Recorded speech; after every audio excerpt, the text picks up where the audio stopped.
Good evening दोस्तों आप सभी के लिए। और जैसा कि दोस्तों आप स्क्रीन पर देख रहे हैं 24 मई 2019 और दोस्तों आपका थर्ड शिफ्ट का पेपर है आरआरबी जेई का। और आप सभी को पता ही है दोस्तों आरआरबी जेई की हमारी शिफ्टें चल रही हैं। तो चलिए दोस्तों वीडियो को शुरू करते हैं। और जिन्होंने दोस्तों चैनल को सब्सक्राइब नहीं किया वो चैनल को सब्सक्राइब जरूर कर ले दोस्तों, ताकि मेरी आने वाली हर वीडियो का नोटिफिकेशन सबसे पहले दोस्तों आपको मिल सके। और सभी को आपको बता दूँ दोस्तों, देखिए मालदा का जो है जिन्होंने ईएलपी का फॉर्म भरा है, तो मालदा का आरटीआई रिप्लाई आ चुका है, बिलासपुर का आ चुका है, पटना का आ चुका है दोस्तों, मुंबई का आ चुका है। तो जिन्होंने वो रिप्लाई नहीं देखे हैं दोस्तों, अगर आपने किसी ने भी दोस्तों बिलासपुर से, मालदा से, पटना से या मुंबई से, इन 4 जोनों से अगर आपने अप्लाई किया है फॉर्म, तो दोस्तों आप पीछे जाकर फॉर्म को देख, वो क्या है दोस्तों, जो वैकेंसी हैं उन्हें देख सकते हैं कहाँ पर कितने फॉर्म आए हैं, और उस हिसाब से आप तैयारी भी बेहतर कर सकते हो। और दोस्तों कम से कम मैं आपके लिए बताकर चलूँ तो लगभग दोस्तों मैं आपको बताऊँ, चाहे आप किसी भी जोन की भी तैयारी कर रहे हो, किसी भी जोन से हो, आपने किसी भी जोन से फॉर्म भरा हो, तो देखिए यूआर की लगभग मैं आपके लिए दोस्तों बता दूं तो 50 से 52 के समथिंग अगर नंबर आपके हैं CVT 1 में, तो दोस्तों आप CVT 1 में क्वालिफाई कर सकते हो आराम से। और अगर दोस्तों आपके 48 से मैं बताऊं 50 के समथिंग हो, तो आप EWS में दोस्तों अच्छी तरह से क्वालिफाई कर सकते हो। और अगर आपके दोस्तों 46 से लगभग दोस्तों आपका 50 के समथिंग ही दोस्तों OBC मान के चलिए, अगर इसके बीच में आ रहे आपके नंबर आ रहे हैं दोस्तों टेस्ट मॉक टेस्ट में, तो भी आपका सिलेक्शन पक्का है। और दोस्तों अगर मैं SC की मान के चलूँ, तो अगर आपके 40 से दोस्तों और 45 के बीच में नंबर आ रहे हैं दोस्तों, देखिए मैं आपको बता दूं, अगर SC के 40 से 45 के बीच में नंबर आए SC वाले स्टूडेंटों के लिए, चाहे वो किसी भी जोन से उन्होंने अप्लाई किया हो, तो वो अच्छी तरह से दोस्तों CVT 1 क्वालिफाई कर जाएंगे। और अगर दोस्तों ST की बात करें, तो मैं बता दूं दोस्तों कि ST वालों के लिए दोस्तों, अगर आपके 38 से और 44 के बीच में नंबर आ रहे हैं दोस्तों, 38 से 44 के बीच में, तो आप दोस्तों ईजिली जो है दोस्तों, जो है किसी भी जोन से अगर आपने अप्लाई किया है तो आप क्वालिफाई कर सकते हो। तो ये दोस्तों संभावित कट ऑफ मैंने आपके लिए बताई है, और ऐसे ही बता दिए, मुझे कोई सारणी बनाने की ज़रूरत नहीं है। देखिए अनुभव बहुत ज़्यादा होता है दोस्तों। पहले मैं दोस्तों आपके लिए सारणी बनाता, अलग से वीडियो लेकर आता, फिर उसमें आपका टाइम बर्बाद करता। तो देखिए दोस्तों सारी चीज़ मैं अगर एक ही वीडियो में आपके लिए बता दूं, तो उससे बेहतर तो होगा कि आपका टाइम भी बचेगा और आप उसी प्रकार से तैयारी भी कर सकते हो। तो आपको पढ़ाई पर अच्छी तरह से ध्यान देना है अगर दोस्तों आपको ALP CVT 1 क्वालिफाई करना है तो। और दोस्तों मैं आपको बता दूं, चाहे मैं किसी भी शिफ्ट का पेपर डालूँ, किसी भी पोस्ट का पेपर डालूँ, किसी भी शिफ्ट को डालूँ, चाहे मैं ALP डालूँ, चाहे JER डालूँ, चाहे ग्रुप D डालूँ, NTPC कुछ भी डालूँ, दोस्तों आपको हर शिफ्ट का और हर पोस्ट का पेपर आपको लगाना है, क्योंकि दोस्तों साइंस जो है सभी एग्जाम के लिए, रेलवे वालों के लिए दोस्तों इक्वल है। तो चलिए दोस्तों वीडियो को शुरू करते हैं। और पहला प्रश्न आपसे पूछा गया है कि सौर और तारे, उनमें किसकी उपस्थिति की वजह से चमकते हैं दोस्तों। यदि सूर्य और जो तारे होते हैं किसकी उपस्थिति की वजह से चमकते हैं, तो किसकी उपस्थिति की वजह से दोस्तों, प्लाज्मा की उपस्थिति की वजह से। ऑप्शन नंबर D आपका सही आंसर होगा। अगला प्रश्न है दोस्तों प्रश्न नंबर 3, उत्तल लेंस की क्षमता ज्ञात कीजिए जिसमें फोकस दूरी 1 मीटर है। तो देखिए दोस्तों फोकस दूरी जो है दोस्तों, यानी क्षमता अगर हम निकालते हैं तो क्षमता का, लेंस की क्षमता का मात्रक होता है दोस्तों डायप्टर। और मैं आपको बता दूं दोस्तों, जो क्षमता निकालने का जो फॉर्मूला है वो है दोस्तों 1/f। तो f का मान आपके लिए दिया गया है दोस्तों यहाँ पर 1 से हम मल्टीप्लाई कर दोस्तों डिवाइड करेंगे 1 को, तो 1 ही बार आएगा। तो ऑप्शन नंबर B आपका सही आंसर होगा। और दोस्तों जो हमारे चैनल को पहली बार विजिट कर रहे हैं उनसे भी रिक्वेस्ट है कि चैनल को दोस्तों सब्सक्राइब कर लें, साथ में ऑल वाला बेल आइकन दबा लें दोस्तों, ताकि मेरी आने वाली हर वीडियो का नोटिफिकेशन सबसे पहले दोस्तों आपके पास पहुंच सके। और वेस्ट जितना हो सके दोस्तों वीडियो को लाइक करना, शेयर करना। अगला प्रश्न है दोस्तों प्रश्न नंबर 4, और इसमें आपसे पूछा गया है, जब कॉपर सल्फेट विलयन और लोहे की धातुओं के साथ अभिक्रिया करता है तो तांबा नामक धातु का निर्माण होता है। यह निम्न से कौन सी अभिक्रिया है। तो देखिए दोस्तों कॉपर सल्फेट का फॉर्मूला है आपका CuSO4। ये है दोस्तों आपका कॉपर सल्फेट, प्लस इसकी क्रिया जब हम आयरन से कराते हैं, यानी दोस्तों Fe से कराते हैं, तो Fe क्या करता है दोस्तों, कॉपर को विस्थापित कर देता है। इससे ज़्यादा क्रियाशील है दोस्तों आयरन कॉपर से। तो जो उत्पाद जो हमारे पास बनता है वो बनता है दोस्तों FeSO4 प्लस Cu, तो हमें कॉपर प्राप्त होता है। तो ये अभिक्रिया कौन सी है दोस्तों? एकल विस्थापन अभिक्रिया। ऑप्शन नंबर सी आपका सही आंसर होगा। अगला प्रश्न है प्रश्न नंबर 5, और इसमें आपसे पूछा गया है ब्लीचिंग पाउडर का रासायनिक सूत्र क्या है? तो दोस्तों ऑप्शन नंबर ए आपका सही आंसर होगा, CaOCl2। अगला प्रश्न है प्रश्न नंबर 6, जानवरों के उनके पर्यावरण के साथ संबंधों के अध्ययन को क्या कहा जाता है? तो क्या कहा जाता है दोस्तों? इकोलॉजी, यानी दोस्तों पारिस्थितिकी तंत्र। ऑप्शन नंबर डी आपका सही आंसर होगा। अगला सिस्टम प्रश्न है दोस्तों प्रश्न नंबर 7, इसमें आपसे पूछा गया है यदि कोई वस्तु गति करना शुरू करती है और यदि बिल्कुल भी घर्षण ना हो तो क्या होगा? तो वो दोस्तों बिना घर्षण के तो वस्तु रुक ही नहीं सकती, और घर्षण नहीं हो रहा है तो दोस्तों वस्तु तो रुक ही नहीं सकती। ऑप्शन नंबर ए आपका सही आंसर होगा। अगला प्रश्न है प्रश्न नंबर 8, निम्नलिखित में से कौन सी अभिक्रिया सामान्यतः निकेल उत्प्रेरक की उपस्थिति में वनस्पति तेलों के हाइड्रोजनीकरण में उपयोग की जाती है? तो कौन सी दोस्तों? योगात्मक अभिक्रिया। ऑप्शन नंबर ए आपका सही आंसर होगा। अगला प्रश्न है प्रश्न नंबर 9, निम्न में से कौन सा माध्यम के घनत्व में किसी ध्वनि तरंग के एक संपूर्ण दोलन में लगने वाला समय क्या कहलाता है दोस्तों? तो क्या होता है दोस्तों? आवर्तकाल। ऑप्शन नंबर डी आपका सही आंसर होगा। अगला प्रश्न है दोस्तों, और दोस्तों देखिए जो भी मैं प्रश्न आपके लिए करा रहा हूँ या जो भी शिफ्टें मैं आपके लिए डाल रहा हूँ, चाहे मैं किसी भी की डालूँ दोस्तों, चाहे ALP, NTPC, group D, RRB JEE, सभी शिफ्टों को दोस्तों आपको लास्ट तक देखना है, अच्छी तरह से समझना है कैसा कैसा जो है पैटर्न ताकि दोस्तों आप अच्छी तरह से पैटर्न को समझ सकें और आपका जो है तैयारी भी अच्छी हो। और दोस्तों मैं आपको बता दूं, आप जितना भी कोई आने वाला एग्ज़ाम देते हो, अगला कोई एग्ज़ाम देते हो, अगर आप प्रीवियस ईयर क्वेश्चन लगाते हो तो दोस्तों आपको बहुत ज़्यादा हेल्प मिलती है। लगभग दोस्तों मैं आपको बता दूँ 80% क्वेश्चन प्रीवियस ईयर से ही बचते हैं। तो प्रीवियस ईयर जितनी भी शिफ्ट मैं आपके लिए डाल रहा हूँ सभी को आपको ध्यान से देखना, अच्छी तरह से फोकस करना है अगर वाकई में आप जो है कि किसी भी एग्ज़ाम को क्वालिफाई करना चाहते हो तो। बाकी आपकी मर्जी है, मैं तो केवल दोस्तों आपके लिए मेहनत कर सकता हूँ, लेकिन अब तुम्हारे लिए दोस्तों कंटेंट उपलब्ध करा सकता हूँ, तुम्हें समझा सकता हूँ। बाकी मेहनत आपको ही करनी है, बिना आपकी मेहनत के दोस्तों आपको कोई सिलेक्शन देने वाला नहीं है, ये आपको पता होना चाहिए और मुझे भी। अगला प्रश्न है ऊपर पट्टी पर पाए जाने वाला दूसरा सबसे प्रचुर तत्व कौन सा है? तो कौन सा है दोस्तों? सिलिकॉन। ऑप्शन नंबर बी आपका सही आंसर होगा। अगला प्रश्न है प्रश्न नंबर 11, भोपाल त्रासदी के दौरान कौन सी गैस का रिसाव हुआ था? तो कौन सा है दोस्तों? Missile isocyanate. Option number D आपका सही आंसर होगा। अगला प्रश्न है प्रश्न नंबर 12, और इसमें आपसे पूछा गया है अमेन द्वीप और मिनिकॉय किस भारतीय केंद्र शासित प्रदेश के हिस्से हैं? तो किसके हैं दोस्तों? लक्षद्वीप के। ऑप्शन नंबर डी आपका सही आंसर होगा। अगला प्रश्न है, और इसमें आपसे पूछा गया है मशरूम क्या है?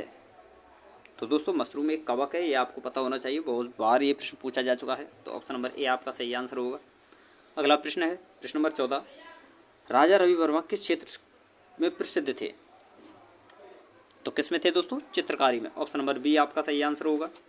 अगला प्रश्न है प्रश्न नंबर 15, एक मृत मानव शरीर के विच्छेदन और अध्ययन के लिए चिकित्सीय कानूनी, जिसे हम दोस्तों मेडिको लीगल कहते हैं, उसका नाम क्या है दोस्तों? यानी दोस्तों मृत शरीर जो होता है दोस्तों, मृत मानव जो शरीर होता है उसके ऊपर जो अध्ययन किया जाता है उसे हम क्या कहते हैं? तो क्या कहते हैं दोस्तों? ऑटोप्सी। ऑप्शन नंबर डी आपका सही आंसर होगा। अगला प्रश्न है प्रश्न नंबर 16, और इसमें आपसे पूछा गया है आर्किमिडीज ने आर्किमिडीज के सिद्धांत की खोज के बाद क्या निर्धारित किया? तो क्या निर्धारित किया दोस्तों? सोने की शुद्धता के बारे में उन्होंने दोस्तों आर्किमिडीज ने जो है आर्किमिडीज सिद्धांत के द्वारा जो दोस्तों है सोने की शुद्धता के बारे में पता लगाया था, और सबसे पहले एक राजा के मुकुट का प्रयोग उन्होंने किया था, जिससे उन्होंने सोने की शुद्धता के बारे में पता लगाया आर्किमिडीज के सिद्धांत के ही द्वारा। तो ऑप्शन नंबर ए आपका सही आंसर होगा, ये आपको याद रखना है। अगला प्रश्न है प्रश्न नंबर 17, मानव शरीर में पाई जाने वाली एक मांसपेशी कौन सी है जो दोस्तों दोनों सिरों पर जुड़ी नहीं होती है? कौन सी दोस्तों? जीभ। ऑप्शन नंबर बी आपका सही आंसर होगा। अगला प्रश्न है प्रश्न नंबर 18, अर्जुन पुरस्कार पाने वाले पहले भारतीय फुटबॉलर कौन थे? तो कौन थे दोस्तों? P K. Banerjee, option number C आपका सही आंसर होगा। अगला प्रश्न है प्रश्न नंबर 19, टेस्ट मैच में भारत के लिए शतक बनाने वाला पहला क्रिकेटर कौन था? तो कौन था दोस्तों? लाला अमरनाथ, ऑप्शन नंबर ए आपका सही आंसर होगा। अगला प्रश्न है प्रश्न नंबर 20, व्यक्तिगत सत्याग्रह का पालन करने वाले पहले व्यक्ति कौन थे? तो कौन थे दोस्तों? Vinoba Bhave, option number D आपका सही आंसर होगा। अगला प्रश्न है प्रश्न नंबर 21, भारतीय संविधान के निम्नलिखित में कौन सा भाग केंद्र शासित प्रदेशों से संबंधित है?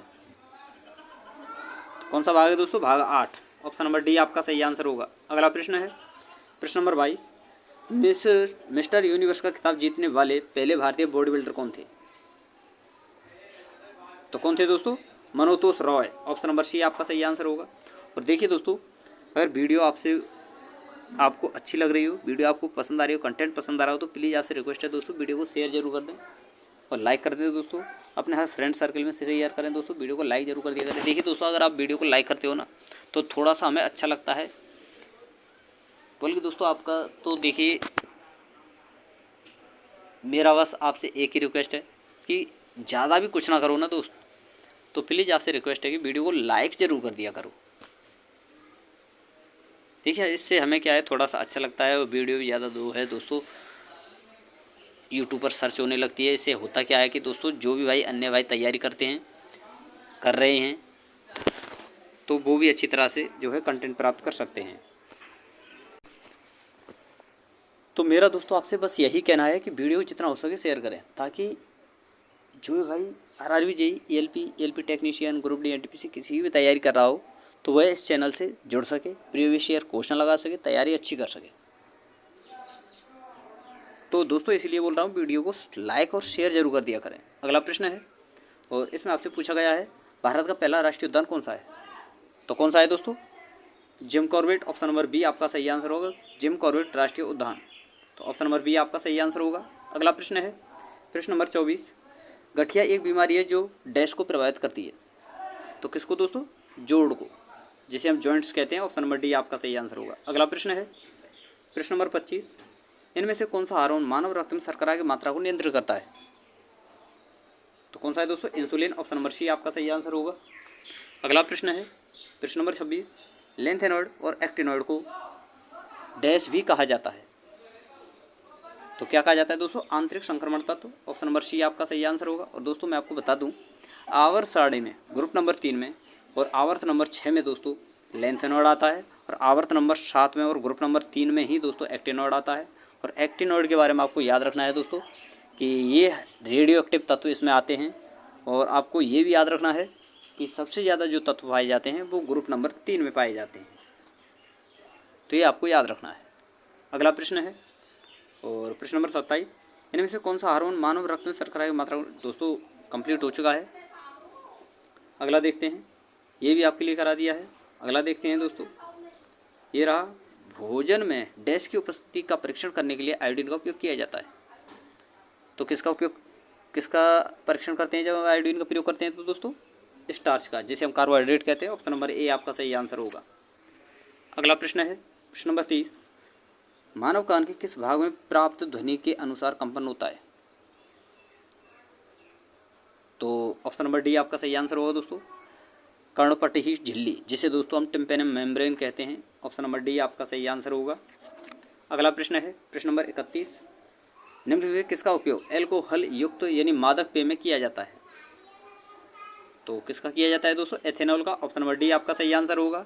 अगला प्रश्न है प्रश्न नंबर 32, इसमें आपसे पूछा गया है, निम्न करों में से कौन सा कर केंद्र सरकार द्वारा लगाया गया, एकत्र किया गया और बनाए रखा गया था? तो दोस्तों ऑप्शन नंबर आपका जो है डी आपका सही आंसर होगा, कॉर्पोरेट कर, ये आपको याद रखना है। अगला प्रश्न है प्रश्न नंबर 33, हीलियम की परमाणुकता क्या है? तो हीलियम जो है दोस्तों आपका मोनो एटॉमिक परमाणविक तत्व है, यानी दोस्तों एकल परमाणविक तत्व है, ऑप्शन नंबर सी आपका सही आंसर होगा। अगला प्रश्न है प्रश्न नंबर 34, और आपसे पूछा गया है, मच्छरों के जैविक नियंत्रण के लिए निम्न में से किसका उपयोग किया जा सकता है? तो किसका दोस्तों? गैम्बूशिया का, ऑप्शन नंबर ए आपका सही आंसर होगा। अगला प्रश्न है प्रश्न नंबर 35, और इसमें आपसे पूछा गया है, निम्नलिखित में से कौन सा घटक पत्तियों को हरा रंग प्रदान करता है? कौन सा दोस्तों? क्लोरोफिल। ऑप्शन नंबर सी आपका सही आंसर होगा। और एक और पॉइंट मैं आपके लिए बता दूं दोस्तों कि क्लोरोफिल जो बड़े जो पेड़ होते हैं, बड़े जो पौधे होते हैं, उनके जो दोस्तों केवल पत्तियों में क्लोरोफिल पाया जाता है, जबकि जो छोटे पौधे होते हैं, नवजात जो पौधे होते हैं, उनके दोस्तों पूरे टहनी हो, चाहे आपका तना हो, चाहे जड़ हो, सभी में क्लोरोफिल पाया जाता है। ये आपको याद रखना है। अगला प्रश्न है दोस्तों प्रश्न नंबर 36 और इसमें आपसे पूछा गया है परमाणु ऊर्जा संयंत्र में मॉडरेटर के रूप में किस सामग्री का उपयोग किया जाता है जो न्यूट्रॉन को धीमा करती है और उन्हें दोस्तों विखंडन के लिए उपयुक्त बनाती है? तो किसका दोस्तों? ग्रेफाइट का। ऑप्शन नंबर सी आपका सही आंसर होगा। अगला प्रश्न है प्रश्न नंबर 37, ध्वनि तरंगों के परावर्तन द्वारा उत्पन्न ध्वनि की पुनरावृत्ति क्या कहलाती है? तो क्या कहलाती है दोस्तों? प्रतिध्वनि। ऑप्शन नंबर डी आपका सही आंसर होगा। अगला प्रश्न है प्रश्न नंबर 38 और इसमें आपसे पूछा गया है ध्वनि तरंग का आयाम किस पर निर्भर करता है? तो किस पर करता है दोस्तों? वस्तु को कंपन कराने के लिए प्रयुक्त जो बल होता है उस पर निर्भर करता है आयाम, यानी दोस्तों कंपनों पर आप सीधा बोल सकते हो, कंपनों पर प्रयुक्त करता है, सॉरी दोस्तों निर्भर रहता है। क्या दोस्तों? आयाम। अगला प्रश्न है प्रश्न नंबर 39 और इसमें आपसे पूछा गया है रुस्तम 2 भारत के रक्षा अनुसंधान एवं विकास संगठन DRDO द्वारा ये विकसित किया गया क्या है दोस्तों? एक मिसाइल टैंक है या लड़ाकू विमान है या हवा से हवा में मार करने वाला है या फिर दोस्तों मिसाइल है या ज़मीन से हवा में मार करने वाली मिसाइल है, क्या है? तो दोस्तों ये एक मानव रहित लड़ाकू यान है। ऑप्शन नंबर सी आपका सही आंसर होगा। अगला प्रश्न है प्रश्न नंबर 40, निम्नलिखित में कौन सा क्षार नहीं है? तो दोस्तों देखिए मैं आपको बता दूं क्षार की पहचान आप कैसे करेंगे। जो ग्रुप नंबर आपके आवर्त सारणी के ग्रुप नंबर 1 है और 2 है, उसके जितने भी हाइड्रोक्साइड होते हैं, उन तत्वों के जितने भी हाइड्रोक्साइड होते हैं वो सभी दोस्तों क्षार होते हैं, बाकी अम्लीय होते हैं। तो यहाँ पर अम्लीय जो होगा दोस्तों वो होगा C2H5OH, जैसे दोस्तों बेंजोइक का अम्ल कहते हैं। ऑप्शन नंबर डी आपका सही आंसर होगा। अगला प्रश्न है प्रश्न नंबर 41, किसी तत्व का परमाणु क्रमांक नाभिक में मौजूद डैश की संख्या के बराबर होता है? तो परमाणु क्रमांक क्या हो दोस्तों? प्रोटोनों के बराबर। ऑप्शन नंबर डी आपका सही आंसर होगा। अगला प्रश्न है प्रश्न नंबर 42, मानव शरीर की पिट्यूटरी ग्रंथि कहाँ स्थित होती है? तो ऑप्शन नंबर डी आपका सही आंसर होगा।